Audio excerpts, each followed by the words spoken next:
So, Micah, Anthony Flew. Anthony Flew. Yep, his name Anthony.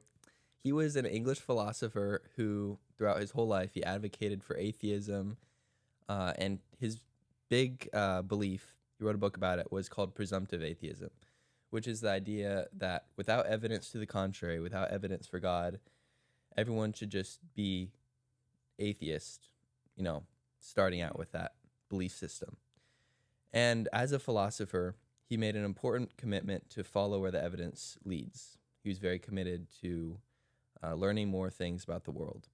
And later in his career, when he began to research different arguments for God, in particular the intricacy of the universe, the teleological argument, he started to slowly go towards deism, the belief in a creative mind behind the universe, God. And in 2007, Flew and his co-writer Roy Varghese published There Is a God, How the World's Most Notorious Atheist Changed His Mind. And once again, he doesn't believe in the Christian God, he's a deist. But in order to believe in Christianity, you need to start at the very beginning. And this is an example that we're not just culturally conditioned or indoctrinated into our beliefs. There are people that through processes of apologetics find their way into a belief in God. Yeah, and that's what we're going to be talking about today, natural theology. Right. Well, welcome to the Faith Isn't Blind podcast. I'm Micah Rose. And I'm Leif Brahmi. Yep. Yeah, and we are a podcast that explores the deep things of the faith, particularly apologetics, in a way that we hope the youth will enjoy and interact with. Mm-hmm. So yeah, like I said, today we're going to be talking about natural theology, and in this case, that is arguing for the existence of God. And Leif, if you could get more specific as to what we mean when we say we're arguing for the existence of God. Right. So in the field of apologetics, arguments for Christianity are generally organized in stages. So there's 3 stages.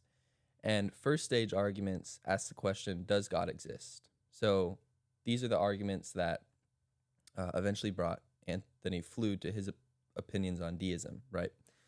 So they're very basic first stage arguments. And then the second stage arguments start to narrow down like who God is, what are the traits of God.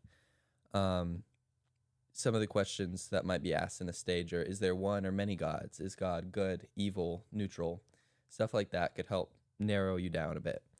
And then third stage arguments ask questions about how God has revealed himself to us, or if he has revealed himself to us. And these are the questions that include, did Jesus resurrect from the dead? Is the Bible true? Is Christianity the true religion, right? Mm-hmm. So from a Christian perspective, when you get down to the third stage arguments, these are the ones that are really going to directly impact your personal faith. But today we'll be starting with the first stage. Yeah. Well, the first and the second stage, because very often they kind of go together. First stage is just arguing for like a very basic, just something at the bottom of reality. And then the second stage, you typically get some characteristics when you're doing your arguing, like you get like intelligence or power, or some of the other attributes that are typically ascribed to God. But earlier, when you mentioned Anthony Flew, he was convinced by the teleological argument.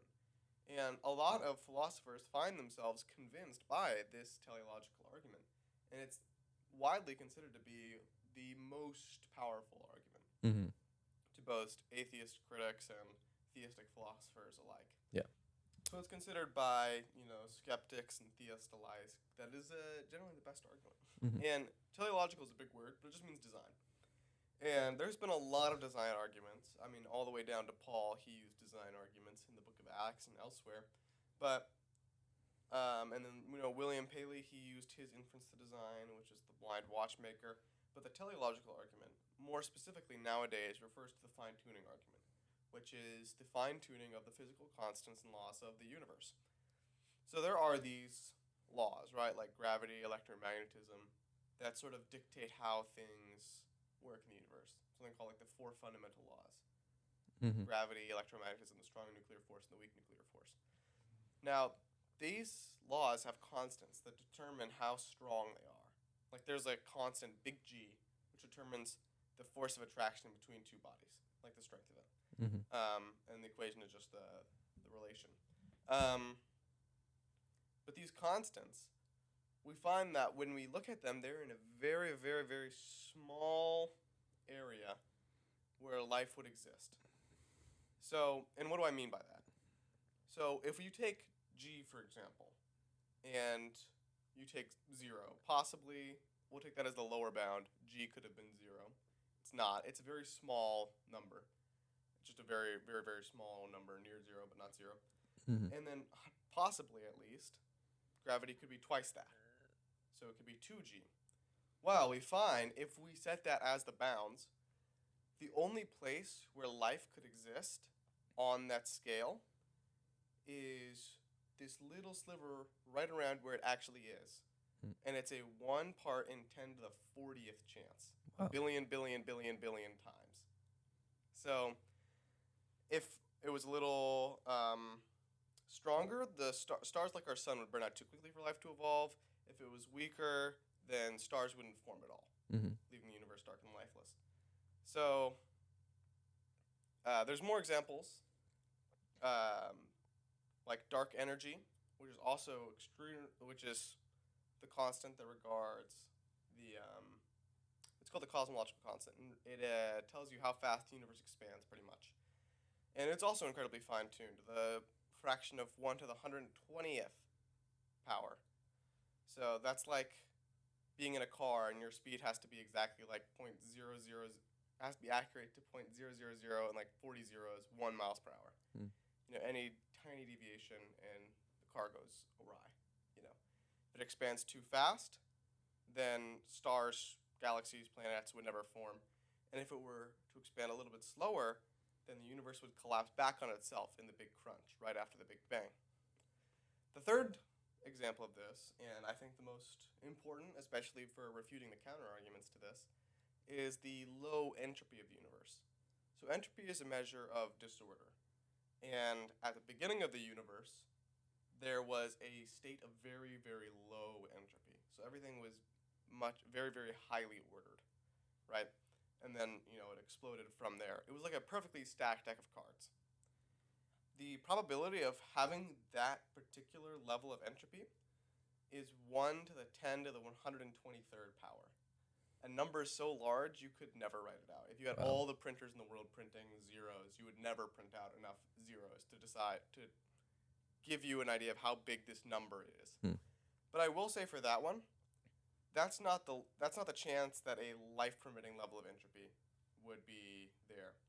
Much lower, or I suppose much higher levels of entropy, you could still have life. But it is astounding that we have that low level of entropy. Yeah. Yeah, there are a lot more than just that. But yeah, the basic argument is uses the likelihood approach, and I'm using Robin Collins' argument. He has some great articles on the teleological argument if you want to look him up. And the likelihood approach, it kind of uses like court-like reasoning, where this state of affairs is more likely if this hypothesis is true than if this hypothesis is true. It's like fingerprints on a gun is more likely if this suspect is the killer than if he's not the killer. You know, it's kind of hard to see how fingerprints would be on the gun if he wasn't the killer. Right. Or at least it's more likely that they would be if he was. So that's pretty much what happens. You know, this fine-tuning is like the fingerprint, is God's fingerprint on the gun of the universe. You know, it's more likely that we would see fine-tuning given a God than given no God. Right. So I know that this is a popular concept in science fiction, stuff like that, but the idea of a multiverse, if there were hypothetically infinite universes, it wouldn't particularly matter if one of them was fine-tuned, because we would obviously be in the one that was fine-tuned since we're observing it. So how do you wrestle with that theory? Yeah, so the multiverse is one of the ways to get out of this fine-tuning. There's a couple ways that are offered. This is probably the most popular one. And what it's trying to do is just, well, it is just by chance that there is a finely tuned universe. But if you have infinite chances, you know, if you have infinite monkeys typing on typewriters, you're going to get one that types out Othello, right? Or any other Shakespeare novel or play. So, if you've got infinitely amount of universes being produced, eventually you're going to get one that's life permitting. And it's not weird that we find ourselves in one that is life permitting, because we couldn't be in a non-life permitting one. Right. The anthropic principle. We're selected for a finely tuned universe just Mhm. because we can't exist in any of the other ones. So, the multiverse hypothesis, however, has a couple problems. So the first is, it's kind of hard to imagine. Well, I guess I should say this. The first is that there's not a lot of empirical confirmation for any multiverse theory. In like scalar fields, inflationary models, there's not a lot of empirical confirmation, Mhm. and it's just not an incredibly backed scientific theory. It's a lot of just guesswork. And a lot of the times, the main reason for the guesswork is not outside considerations, it's the fine-tuning itself. Mm. A lot of the times, the multiverse is posited to explain the fine-tuning, but doesn't really have much other support outside of it. The second thing is, it's kind of hard to imagine what process would produce a universe is A, but also a universe that randomly varied its laws and initial conditions. Yeah. Like The universe machine. the universe creating machine Mhm. that somehow just produces random constants for gravity and random constants for the small nuclear force, or even like the types of laws in general. Right. Why this law as opposed to another law. Mhm. It's kind of weird. Yeah. But yeah, the multiverse generating machine. This is the third problem, is that hypothetically, if that thing exists, it would also have to be extremely finely tuned to be producing universes like that. Yeah. The multiverse generator would itself have to be very finely tuned. Mhm. But in my opinion, the biggest problem is that the multiverse doesn't even explain the fine tuning that we do see. So, in Robin Collins' article, he talks not only about fine tuning for life, but fine tuning for scientific discoverability. So, a lot of the times, we see fine tuning that's not just for life, it's so that life can flourish. Like electromagnetism is not only tuned to life, the constants, but it is also tuned for fire, pretty much. Hmm. If it was a little bit weaker or stronger, fire would either spread too quickly, or it wouldn't, it'd be hard to get it to catch at all, and we wouldn't smelt metal. We wouldn't be able to smell metal, and if you can't smell metal, you can't really get anywhere in science. Yeah. You also can't get very far in civilization at all. And if it's a little bit, I think, weaker, then too many wildfires. Yeah. And it's kind of bad. There's also tons of examples in quantum physics and particle physics where the particles have just the right masses or just the right properties that they're the most useful or the most easily discoverable for science. And where hypothetically they could have taken any of the values, Yeah. So that wouldn't be explained by a multiverse plus an anthropic principle, because humanity observers would be far more likely to be in a universe where the laws just aren't good for doing science. Right. But we would still be there. And the last one is that low entropy of the universe. So for life to exist, like I said, we need a lot less entropy. Or we need a lot more. We could get by with more entropy, a lot more entropy at the beginning of the universe than we see. And it's far, far more likely that if we were in a multiverse that is just generating out worlds, the vast, vast, vast majority of them will have little pockets of low entropy systems where life would develop, like maybe the size of our galaxy or something. The odds of a randomly permitted life-generating universe, that's the size of our observable universe. So a low entropy area, the size of our observable universe, is astronomically low for any given observer in the multiverse. In fact, it is so low that it is more likely that we are a Boltzmann brain. That you, whoever's watching this, or you, Leif, are just a brain that's popped out from the multiverse and is just experiencing everything right now, and in a second you're going to disappear. And it's just the illusion of everything that's happening. Wow. And that seems implausible. So. Right. Yeah. So you talked about the constants a lot actually. How do we know that they're not necessary? Like, how do we know that they could be other values? What if the values they are exactly what they would always be? Yeah. So that is the other kind of way to get out of the teleological argument. Yeah. Is just to say, well, all these laws are just necessary. So what I would say to that is that we don't really have an appearance as such. There's a lot of things we do know to be necessary, Mhm. that are like kind of obviously necessary, but either by logic, 2 plus 2 feels like it has to equal 4. There's no such thing as a square circle, you can't have those sorts Yeah. of things. We kind of know that that's logically necessary. And well, this is a highly contested philosophical point. Generally, if something is conceivable, not imaginable, not picturable, but conceivable, like we can grasp the concept of it, it's also possible. So it's very, very conceivable to have different constants for these physical quantities. Mm-hmm. Like it's very conceivable to think like what gravity would be if it was 2g instead of g as the constant. Well, we can do hypothetical situations like what would the world look like if this was the case? We could see what would happen. And like that's even how we know that life couldn't exist if that were the case. So it at least seems to be that it's not necessary. And I would put the burden of showing that it is necessary on the person who wants to claim it as such. Yeah. And the second point is that there's some things that are just obviously not necessary. So the initial conditions of the universe, the low entropy, well, the entropy increased. If that was a necessary condition, then it's something that can't change. It sort of has to be that way. So the low entropy couldn't have been necessary because obviously it changed. Mm-hmm. So we've been talking about cosmological arguments. You just did the teleological argument. Yep.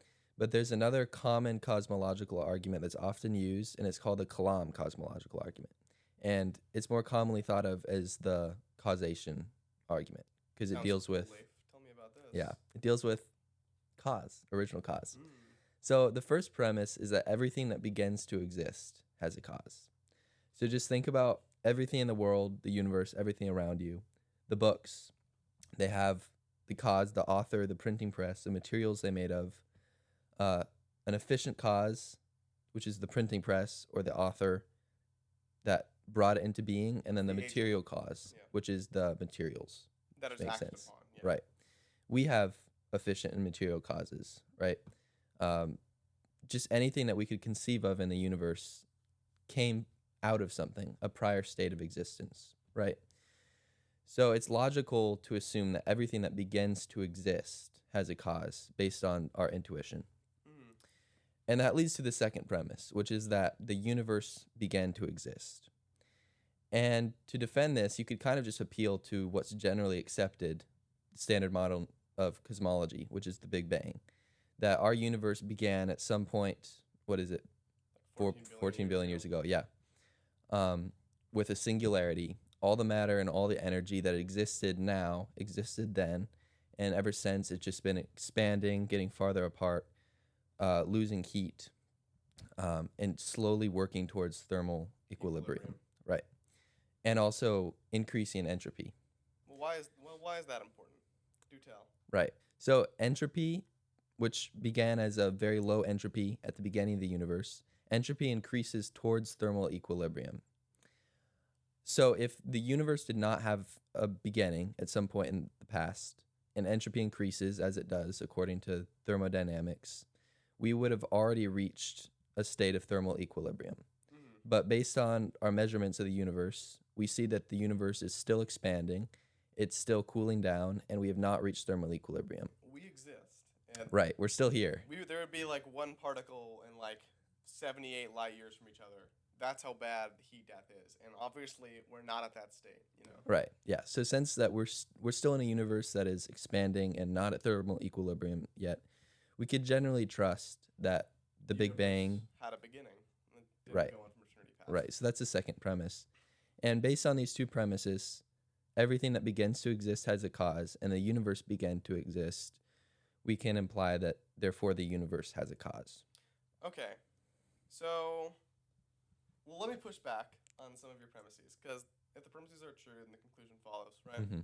Let's go back to the premises. The first one, everything that begins to exist has a cause.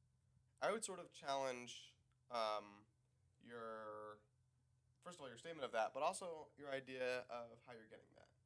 You know, so it seems to me that, yeah, we observe things having causes. We observe things having efficient and material causes. Efficient cause being like agent causation, the thing that brings about the change in the object, the change or beginning of the object. Mm-hmm. And second, we always see a material cause. So there's always something that it comes from, you know. Right. There's something that's being worked on to produce this object, this new thing. But for the universe, you know, if we define the universe as all of material reality, then we couldn't have material cause. There's nothing to act on. There's nothing. Right. Not anything. So how is it that cause is then worked from that? Right. Yeah, how do we have just an efficient cause? Yeah. Well, there is evidence to suggest that there are things that happen or exist, abstract things from our perceptions that do not have material causes but have efficient causes. So the concept of any of these books here that we talked about, the concept of music, art, the equator even, these are things that are very real, obviously, and they have agents, efficient causes, but they don't have material causes. So we do have a precedent for things that have efficient causes but not material causes. So it's not too much of a stretch of logic to assume that the universe could be a similar situation, right? Yeah.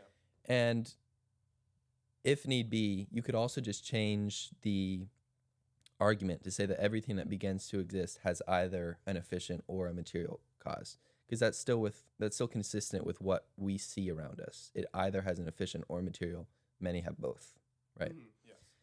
Yeah. And then since there can't be material. There can't be material before the universe too. Yeah. So it's just kind of a ridiculous thought to have that.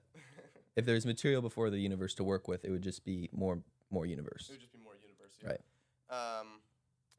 All right. Well, okay. Then on to the second premise. Mm-hmm.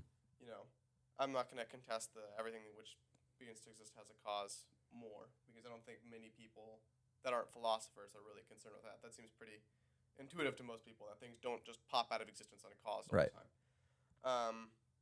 As to the second premise, that the universe began to exist, you know, isn't there like contention among scientific higher ups, so to speak, that this really is the case? Isn't there contention to the standard model, or like, I don't know, vacuum fluctuations?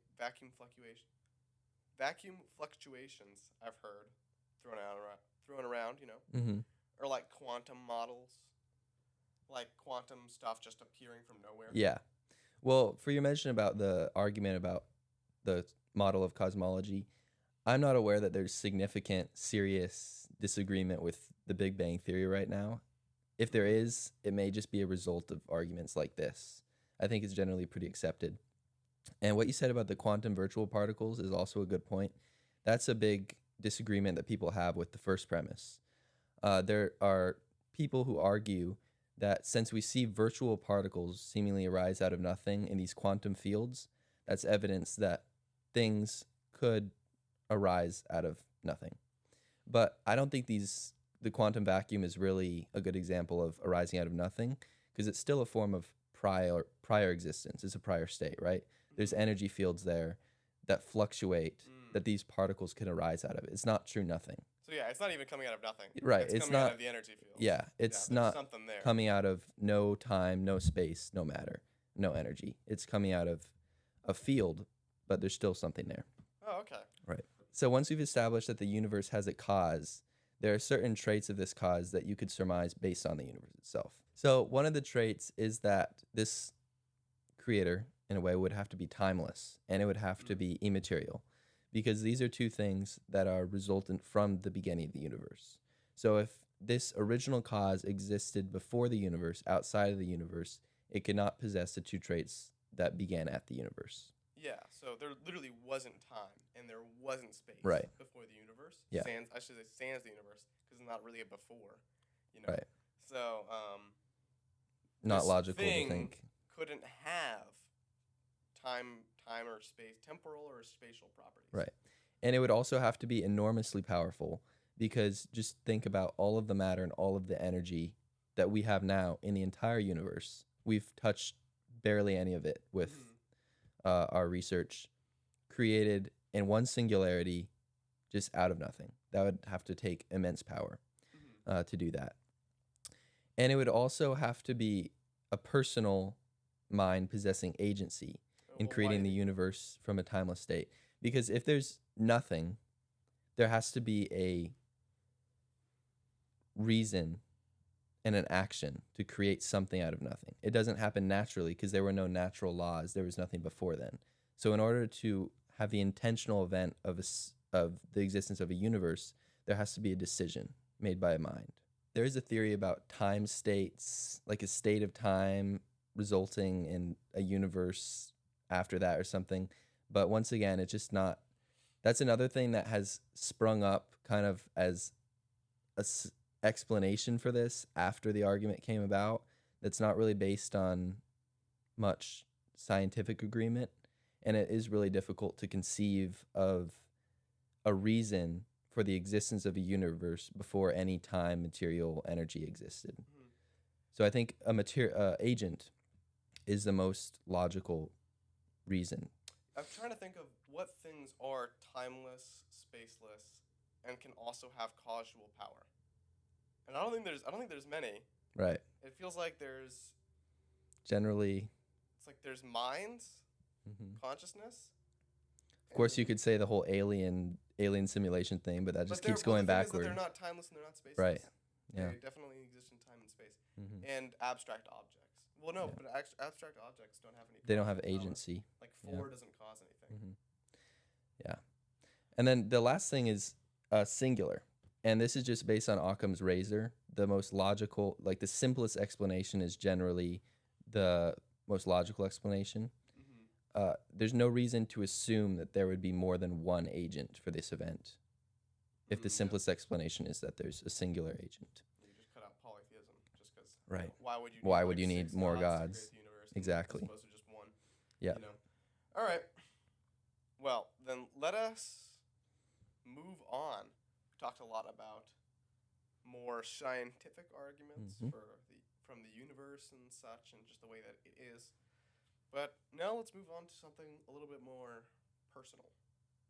Yes. So while a lot of philosophers and stuff like that are convinced by those first 2 arguments, if you want to convince the average person, I think this argument is the best. And it's the moral arguments. So I think this is the most effective argument in actually convincing just the average person of God's existence, because moral facts, they very, very much approach us and they sort of slap us in the face. Yeah. Like, hey, you know. Something we all share, kind of. Like if someone tries to steal something from you, you're like, hey, that's wrong. Or, you get upset when people do wrong. Or you very much appreciate when you see someone shown mercy, or, these sorts of things, or someone sacrificing their life. It's very much just an apparent feeling, just a basic fact of our existence. We just see these moral facts. And moral arguments essentially go as follows. We recognize moral facts and duties. These are 2 different things. Moral facts would be something like murder is bad. Moral duties would be something like I shouldn't murder, or I ought not to murder. Anytime you have should or ought, those are moral words. And the second is that we seem to have an appearance of objectivity about these moral facts and duties. It's not just my opinion that murder is bad, or that, killing babies for fun is bad, and that I shouldn't do that. This is just an objective fact. Like, if someone doesn't see that, then I have a moral duty to stop them. Yeah. It's not just something a product of my culture or product of my time. Killing babies for fun really is wrong, just across the board. Yeah.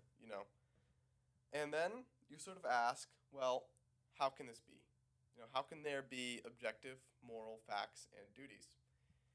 And then you have to argue that without God, these objective moral facts and duties could not exist. So either of them. Dostoevsky famously argued in the Brothers Karamazov, or at least he said, that like without God in heaven, then like there is no law, like, man is free or whatever. Yeah. And so, if you think that's not the case, just try and see if you can justify moral facts and duties without God. It gets very hard. Yeah. There's something, it's called like the value problem. A lot of people have like complained about it. Nietzsche complained about it, like, oh, we've gotten rid of God. All of these values are sort of gone. Mm-hmm. You know, it's the common consensus, and we can get into why. I think you should contest and ask why. So why can't they just exist as facts, independent from God, like mathematical facts? Well, this is a very interesting one. Mm-hmm. So this is just sort of saying, well, what if they just sit there? Just are. Just are. Yeah. You know, one of the most. It's very much a philosophical. It's a high sort of idea Mm-hmm. that these moral laws are just like the laws of nature. Yeah. Just facts about reality. So, the first problem is that I would still probably prefer theism to this as an explanation of these moral facts, because theism is just a lot simpler. So you have, to have this work, you kind of need a host of moral facts. You know, you need like justice is good, and this and that, and like mercy is good, and murder is bad, and torture is bad. You need so many of these moral facts. And you can sort of just like cut it down to just one divine lawgiver. And it just gets a lot simpler with like just one consistent character. The second is that it's kind of weird to imagine what these qualities would be. You know, it's easy to imagine justice as sort of like a quality of a person, especially if you're a virtue ethicist. Mm-hmm. So there's different theories about what moral facts like would be, like deontology, argued by Kant, or virtue ethics. If you're a virtue ethicist, it's kind of hard. You know, virtuous properties are consistently interpreted as just values that persons have. Mm-hmm. But if these are just like facts, then they don't belong to a person. So it's sometimes it's hard to imagine like what justice. How could justice be just is? Yeah. Well, what do you mean when you say justice just is? That's one of the things. The second is that this just doesn't explain moral duties. So moral duties, we need something to like enforce these things. We sort of need like divine, or so we need like moral police, right? Yeah. Just the fact that justice is good, you know, that doesn't imply that I should be just. You know, that doesn't tell me to do anything. So it just doesn't really give me duties at all. Don't have any causal power. The other thing is that it's unlikely that we would even be right about what these qualities are. They lack any causal power. So if we are just brought up by evolution, it's highly unlikely that we would even align ourselves with these just static That's states. a good point, because if you compare it to math, it's not like we had an innate knowledge of math. Yeah, So- or like if we had been more wolf-like. Yeah. You know, we would have seen equality as something ridiculous and to be discarded, and thought of like an alpha male-based morality, Mm-hmm. where like it is good for you to be less in worth than the alpha male Yeah. person, right? Mm-hmm. So we could have just evolved differently, and we would have appreciated different moral things. Right. You know? So it's very unlikely that we would have gotten these things right. I'm glad that you brought up evolution, because that brings up another common objection. How do we know that these, quote, moral laws that most humans could agree on aren't just products of evolution? Yeah. So this is the evolutionary sort of objection to moral facts. And it's trying to explain that first premise, the first and second premise, that we have these appearances of moral facts and duties, and that they appear to be objective. Right. And it's like, well, they would appear that way. They appear that way because evolution tells us that they should be that way. We evolve these sort of appearances. Right. The first thing I would say to that is evolution, as it relates to how we believe things, just it isn't always so. It's not always cut and dry. You know, there's a lot of discuss about like nature versus nurture and what it can like do, right? Mm-hmm. It's kind of a worn out debate. People who work in that field are kind of and they're a little bit tired of it. But beliefs as such aren't really evolutionary evolutionarily thought of. Hmm. So like there are some things that are just I don't have an evolutionary belief that tells me that I should think that Leif is sitting in front of me. Yeah. Evolution doesn't give me that. But wouldn't evolution impact like behaviors, like moral behaviors? It can give me like instincts and stuff like that. Yeah. I'm just sort of saying this as just something to just to think about. It's not Right. it's not even the best reason why. I don't think this is a good objection. So yeah. The second thing that I would mention is that if you do want to take this ground, then you are just going to have to give up objective morality. Mhm. So if you want to take this line of argument, then you are just giving up objective morality at the get-go, and some people can't do that. And everyone is going to live like morality is objective regardless of how they argue Right. in the drawing room, in Mm-hmm. philosophical discussion. They're going to leave it and they're going to pretend like they had lost, even if they think that they had won. Yeah. Because it's really hard to live as if objective morality doesn't exist. You kind of do have to act like it is objective. Mm-hmm. The problem with saying that, because presumably what you're saying is that we develop moral facts and tendencies To protect the tribe. to protect the tribe. Yeah, because it's evolutionarily beneficial. Mhm. It's for our survival. The problem is that it kind of proves too much, because all of our faculties aren't geared towards anything except for survival. That includes our senses and our reasoning, our rationality. So if we can't trust our moral judgments because they're produced by evolution, then we find ourselves unable to trust our senses and unable to trust, our thinking process. And it's kind of hard to see why we, I can say that, but whenever I say that, people are like, I can totally trust my senses. What do you mean I can't trust my senses? Yeah. What are you talking about? How are you arguing that my senses could be flawed? But the thing is that, evolution doesn't really care what you think, if it's true or not. It only cares if it's effective for survival. Yeah.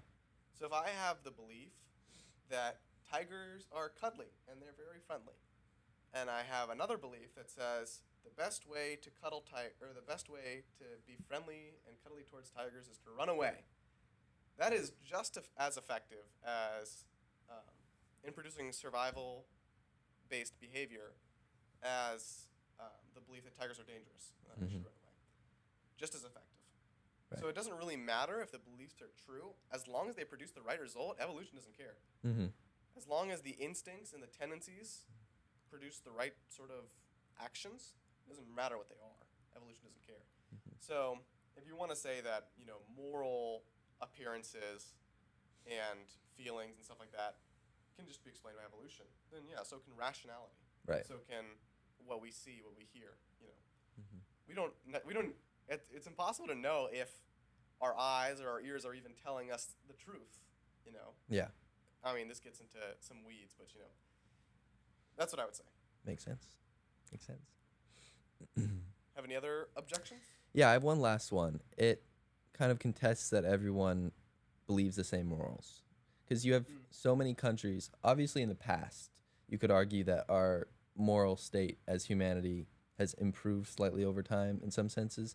But even now, there are so many countries that have different stances on slavery. Some countries where slavery is still legal, women's rights issues, capital punishment disagreements. These seem like pretty basic foundational moral ideas. And if you were to ask someone in those countries what they thought of it, I'm sure many of them would very well say they have no moral issue with it because they grew up in that environment. They don't know anything different. I'm sure there's millions of people that have lived and died in those situations and brought no moral issue with it. So how do you say that morality isn't just based on where you grew up? Okay, or what culture? Yeah, this issue of historical and cultural relativism Mhm. for morality. That you only have these moral beliefs because of like where you grew up, and people have varying, widely different moral beliefs, just where you are, where you happen to be. So the first thing is that several people, like C.S. Lewis, have done studies of various cultures. And he finds that a large portion of the time, their moral systems are very similar. So in what they value, I should say. Mm. So there's something called like the four cardinal virtues, and they vary some, but it's pretty much almost always going to be like wisdom, courage or fortitude, temperance, and the fourth one. The fourth one. What is it? Wisdom, temperance. You know what I mean? Wisdom, Yeah. temperance, courage. Shoot, I can't remember what the fourth one is. There is one. There is a fourth one though, but it's not important. Anyway. It probably is, but we don't know it. Yeah.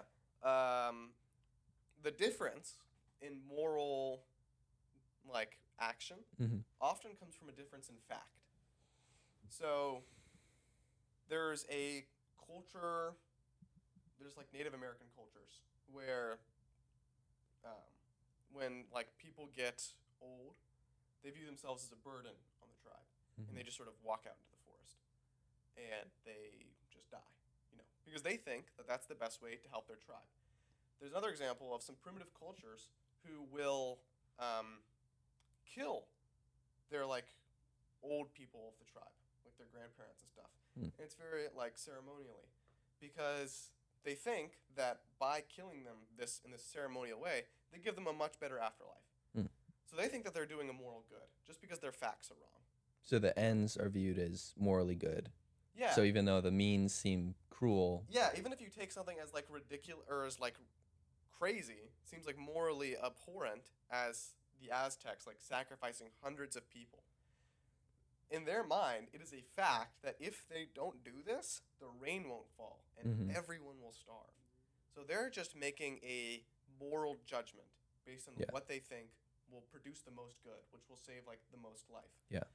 And it kind of sounds bad to defend them, but the values are just largely the same. Yeah. There are examples of people who have different values, but typically they're psychopaths. So they just lack values altogether. Yeah. So and I'm not I mean, some people can just be wrong. They can have defunct moral faculties, just like slavery, for instance. That seems like something, I don't know if cultures have certain cultures view slavery as a path to the afterlife, but it seems to me like a lot of instances of that practice have no end to the means. It's just they view these people as inferior. Yeah. So if your fact says that these are not people, these are animals, then it becomes morally permissible to treat them as such. Mm-hmm. Even if that's not the reality. Even if it becomes to them. Yeah. They view it, but their values don't change. Right. They still see value in humans. Mm-hmm. They just don't think of these people that they're putting into slavery as humans. Right. So, it's just a difference in fact there again. Right. And like I was saying, there are some people who have different values, but there are some people who are blind. There are some people who can't hear. Mm-hmm. Sometimes your moral faculties can just be seriously damaged so that you just can't sense morality properly as you ought. Right. Very interesting. Very interesting, yes. Yep. So the first two were more scientific, and then these last two arguments have been more based on the human experience. Last two. Yep. The very last one is the argument from desire, which is You should say that there are more arguments. There are definitely a lot of arguments, but we don't have enough time for all of them. Yeah. But this one was actually used a lot by C.S. Lewis in many of his books, and it deals with the human desire for transcendent experiences. So kind of the idea of this feeling inside all of us that deals with the supernatural, with God. Sometimes in our lives, maybe you've been listening to music or watching a movie or in church, you feel that kind of the emotional welling up in your soul. Mm-hmm. And even beyond that, so many different cultures have spiritual beliefs.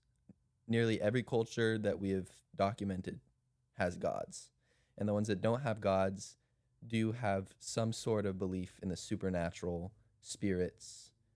It's a universal human experience. So it kind of deals with the idea of that. And the first premise is that nature makes nothing, or at least no natural human desire, in vain. And then that leads into the fact that humans have a natural desire for transcendence that would be in vain unless some object that's never fully given in our present experience is obtainable in another future mode of existence. The third premise is that the conclusion is that therefore the object of this otherwise vain natural desire must exist and be obtainable in some future mode of existence. Okay, so I think you can anticipate this, but I think I and other people would be very rightfully skeptical of this Mhm. argument, and I think it does need a little bit. Let's flesh it out a little bit more. Yeah. Okay. So, the first thing that I would say is that explain again how just because I want something, that means it exists. Right. So, nature, the first premise, nature makes nothing in vain. Yeah. We have thirst, hunger, loneliness, tiredness, curiosity, sexual desire. These all have fulfillments. There's a C.S. Lewis quote from his book. A baby feels hunger. There's such a thing as food. A duckling wants to drink. Well, there's such a thing as water. Men feel sexual desire. There's such a thing as sex. If I find myself a desire which no experience in this world can satisfy, the most probable explanation is that I was made for another world. So all of these universal human experiences that I've listed have fulfillments. Okay. And if we posit that this desire for transcendence is a universal human experience, it would make sense that it has a fulfillment because evolution tends to favor desires that serve actual needs. Okay. So I have a desire for unicorns. Mm-hmm. I would not say that that's a fundamental human desire that all people share. That's Okay. based on, first off, people before the idea of unicorns were around would not have a desire for unicorns. People before unicorns were around still had the desire for transcendence. That's something that's existed for as long as we could record. Okay, I see. And also, C.S. Lewis differentiated this from other desires because it's difficult to pin down. Other desires, you have a clear vision in your mind of what you need. But this desire, it's in everyone. But it's difficult to readily identify, and you may seek other avenues to fulfill it, which kind of makes it unique. Okay. So, yeah, I guess my desire for unicorns isn't really a part of my human nature. Yeah. Like, I don't have a deep human desire for unicorns. I have just something. Right. Yeah. Like probably wanting stems- superpowers and stuff like Yeah, that. it probably stems from just other desires that I have. Yeah. Like a desire for like the fantastical Mm-hmm. or like the magical or something like that. Yeah. Just something wondrous. Okay. Well, And also, another thing, just because it's wish fulfillment doesn't exactly mean that there I was isn't a gonna say that. fulfillment. Yeah. There could also be a rational Yeah, a I rational was going end to to- your wish fulfillment. I was going to say that like it does kind of feel like wish fulfillment. Yeah. And that I doesn't want necessarily this to exist. disqualify. So it does exist, but I guess you're Yeah. saying like, well, just because you want something to exist doesn't mean it doesn't exist. Right. And you're also saying that when we have this like deep desire for something, that it'd be kind of weird if it didn't exist. you Right. know? Like it would be weird if we had a desire for let's just invent something fake, like Flurple. I don't know. I just made a word. Yeah. That's not a good word to make up, but Flurple. whatever. I have a deep desire for Flurple. Flurple does not exist. Unfortunately for you. Unfortunately, yeah. How would we even get the idea of Flurple? Mm-hmm. It's like if humanity just existed. Well, okay. Then I guess I would say this. I've just thought of something else to say. Do you think that this desire for this thing that you labeled desire for the supernatural could just be something else? This could be just like a sense of wonder or just a desire to not be dead. Mm-hmm. So, and then we can not be dead. We're living right now. So could we just be seeking to fulfill that desire? Mm-hmm. and Well, then that is be one fulfilled? aspect of this argument that I think it's less specific than other arguments for like pointing to a god. It's more just general supernatural experiences, spiritual experiences. But I think once you open the door for that Yeah. type of Typically, experiences, when it's people give some supernatural right. It's generally leeway. easier to defend God in combination with other arguments. Mhm. So yeah, I see your point. It's difficult to pin down exactly what type of transcendent experience we desire, but the fact that it opens the door to that means that it's a lot easier to defend with other arguments. But what I'm trying to say is that it The seems, eternal life thing, or well, no, it seems that possibly these transcendent desires could just be natural desires that often have people try to fulfill them with transcendent means, but that like natural desires can also be fulfilled elsewhere. Like if I look at like something super beautiful in nature, like a mountain range or like a shining river or this like light filtering through the trees, and I have sort of a similar profound experience, you know. It could be that perhaps I have like a natural desire for that, or like that's the fulfillment, maybe. Like, do you think there's any reason why I couldn't have that these couldn't just be natural desires in such a combination that people would try and seek transcendental fulfillment? I see what you're saying, and I think on the small level, when you're talking about those experiences of wonder in the world, and you look at those as isolated incidents, I see how you could feel that way. But on the bigger level, the way that these desires come into being in the world is really through religion mostly and spirituality. And from the evolutionary perspective, if you argue that like these are just desires to stay alive longer on Earth, I don't think that quite qualifies, because these desires are less about staying on the material path and more about something beyond, Mm. which isn't necessarily associated with our own life, if that makes sense. So, I'm not sure if you know this, but is it a common feature of these like religious experiences and stories that like they want to dissociate, that there's some idea of like a soul that like leaves the earth? Because it feels like that would be the case. Is it? Do you know? I don't have a specific statistic, but No, it seems statistic. likely that It does many seem, religions feature an afterlife or the idea or like of a a soul or of a something like soul, right? that like leaves the body, like a soul Yeah, distinct from the body. and especially considering spiritualism, even in religions that don't have a god, That's true. even if there's Seance is no super god popular. that you worship, there's always this idea of spirits, people who Mhm. stay behind or people that go ahead after they've died, right? So this idea of us being more than our physical bodies Mhm. is something that you see most everywhere. Yeah, I think that it's very interesting, and it's kind of almost hard to explain Mm-hmm. this how widespread it is. I think Right. that there is this. I think okay, yeah, I think that is fairly to say the desire. I don't think that this is a like knockdown argument. And I don't think you would think that. Right. I think it needs to I be think taken with other arguments it to is at kind of. least possible that this Mhm. argument isn't good, and that Mhm. this religious desire isn't actually a unique desire and is just a composite of other desires. But that Yeah. does seem kind of unlikely. Yeah. Given everything. So I think it's just another point for God. Yep. Yeah. All And right. just in general, it's good to use multiple arguments, and that's why. Yeah. Maybe one person isn't convinced by Definitely. one argument. Yeah, and arguments also give you different qualities. So like the teleological argument gives you something as intelligent. There has to be intelligence. Yeah. And funnily enough, it also gives you personhood, Mm-hmm. because like how it's kind of weird to think of like intelligence apart from a person. Moreover, you kind of have to have will, because you can't really have something that wills for life to exist.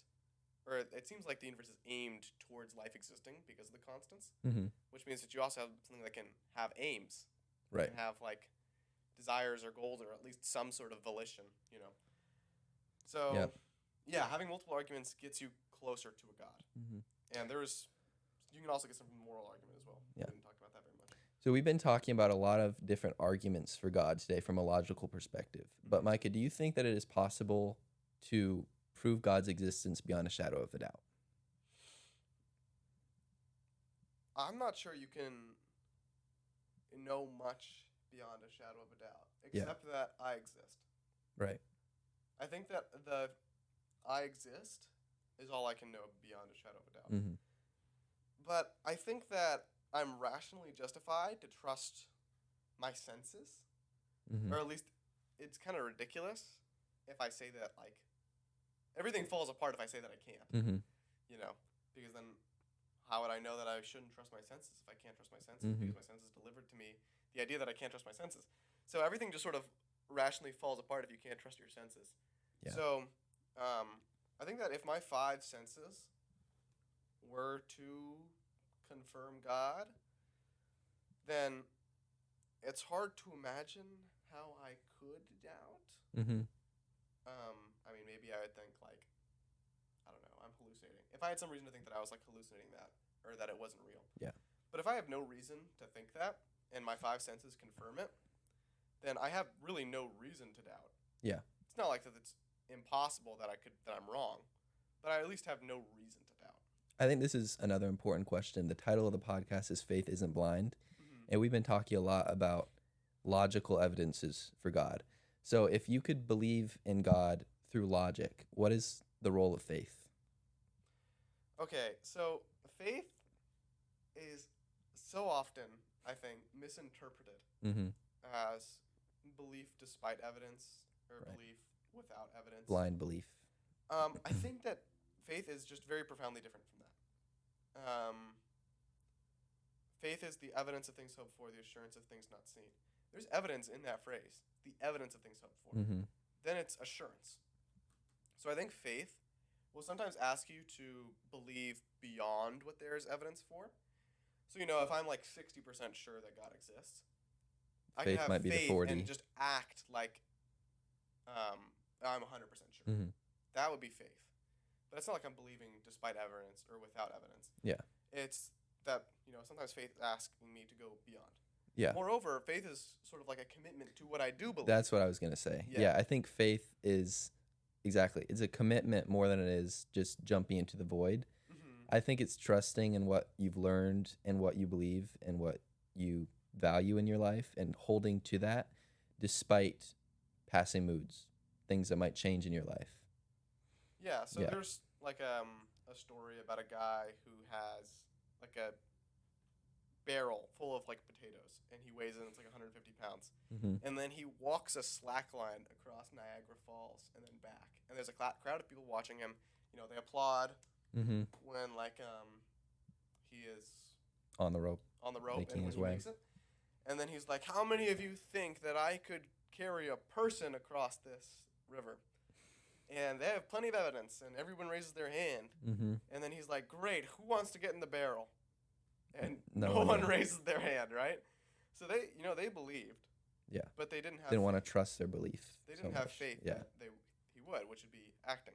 Of Mhm. course, I mean, there's no reason. There's not any pluses for getting in the barrel, so that could also mean there's no reason to take the risk. Right. But for God, you know, there is serious consequences for believing or for having faith or for not having faith. Mm-hmm. So, you know, faith in God isn't not rational belief alone or absent of it. You know. Yeah. It's kind of crazy to get into some random person's barrel, you know, and like, "I'll carry you across." No reason. Trust You have me, no trust reason to me. think that I can. Yeah. Moreover, I will also say this: a lot of people ask you for faith. Mm-hmm. So, you know, the Mormons are going to ask you for faith. And they might not have evidence, but they're like, just have faith. Right. So when you say just have faith, It could be everybody any type can of faith. say just have faith. The Muslims can say just have faith, Mm-hmm. you know? So you do need rational backing to explain why you're in this faith and not other faiths. Mm-hmm. And I think that conception of faith often leads to this sort of pluralism about religion. That, you know, like, well, all faith is good. Mm-hmm. It's just anybody. Yeah. But, you know, Jesus says, you know, no one comes to the Father except through me. Yeah. So Have anything else? no, I was Yeah. done a while ago. Okay. Sounds good. Well, that was episode 3 of That was Faith episode Isn't 3. Blind. That was good. Yeah. Next time we'll be talking about Jesus, Yeah, the we'll be resurrection. moving on to the third stage of arguments, if you remember that from the beginning. Yep. Yeah. All right. Bye. See you guys later.